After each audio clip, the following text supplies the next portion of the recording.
I just bought an entire box of the new LEGO collectible minifigure series. Let's go open them all up and add them to our brand new LEGO city.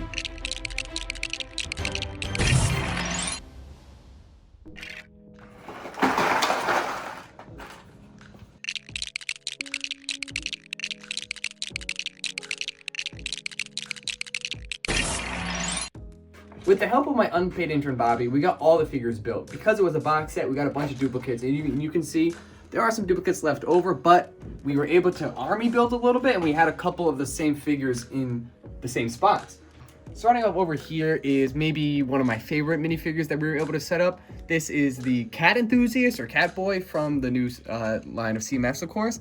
And I added every single cat that I had left over, and they are attacking him because, as you can see, he has 2 balls of yarn. Cats like yarn. But this cat got away with his own ball. Over here, this is probably one of my lesser favorites, but this is the guinea pig suit, and I drew on this sign Pets. I mean, this pet store is called Pets. So kind of kept it going with the uppercase and everything, and I did draw it on because I wanted it to look like handwriting. So then we're gonna move over here. There's not really anything on this side of the city, but over here, we got this pirate minifigure. I really like this. This might be one of my favorite minifigures in itself. I thought about expanding upon the concept of this video and adding her to my Pirates of the Caribbean display, but then I had the idea to have her looking for gold with this old man who has a metal detector. They're both looking for buried treasure. Up behind her, there is this girl with a prosthetic arm looking through this telescope. She's looking at beautiful stars. You just can't see them. Just take my word for it.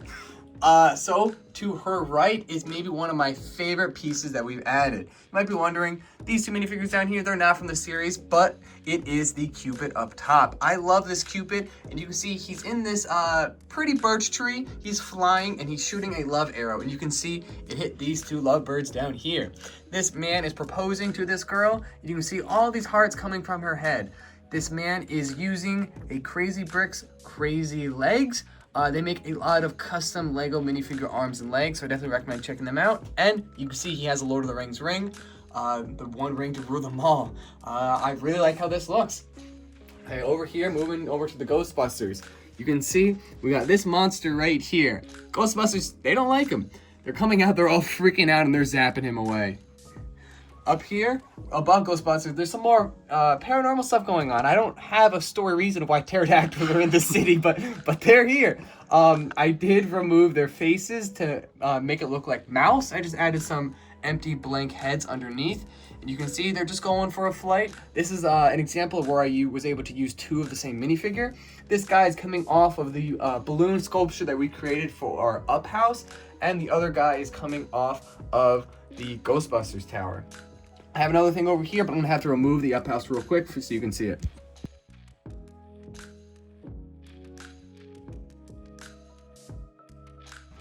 Okay, now that the up house flew away, you can see that these are Space Rangers. But if you look closely on their legs, they all have the Octan logo. Octan is a fictional gas station in the world of LEGO. So you can see in this garage over here, there is an Octan gas logo. So I figured even Space Rangers need to fill up their jetpacks. So this guy is coming down from the sky. Maybe he was on Mars or something. And he's coming down, he's barely making it for gas fuel. But you can't really fill up your own jetpack, it's on your back. So this guy on the ground took his jetpack off his back and is filling it up in his hand. Over here, we have a skater. This one's really simple, but it turned out pretty well. I believe this is a longboard with a skater girl riding the rails, but she's got to be careful. If she falls, she's going into a winter village. We now have 3 more left. This was one of the harder minifigures for me to come up with an idea of where to put him. He does have this secondary expression. I believe it's supposed to be him howling because he has a wolf, and it looks like he's in some sort of wolf night clan. But I also kind of viewed it as like he smelled something bad. And there are these dogs meeting up over here. And originally I had this dirt on the ground with this janitor sweeping it up. It was really just meant to be dirt. But it's not dirt anymore. His wolf had an accident. And I switched out his sword, his very manly knight sword, for a broom. Back here, so this guy, I already had him fishing in the pond. He's got one fish so far. The cyberpunk guy, he was the hardest minifigure to figure out what to do with because, of course, this is not a cyberpunk city. But I converted his arm contraption into a cyberpunk high-tech fishing rod. As you can see, he's pulling the fish right out of water. And if you look behind him, he's got a lot more than the other guy with his technology. It's kind of like Booster Gold. Okay, now we are going to look at our last CMF. So this girl right here is leaving the shops. She's leaving the shopping mall. But another good thing about having 3 of these minifigures is I had a lot of Squishmallows. So she came with these knockoff Squishmallows, but we can call them that. So she has a giant crate full of them. Bring them back to her car right here. You can see it kind of matches her vibe and her colors.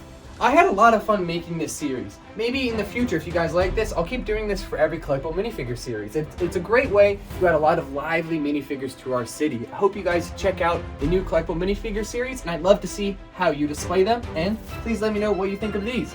I hope this helps, and remember, with the power of imaginations, we can build worlds and narratives limited only by our own creativity. I hope this helps. Have a great day.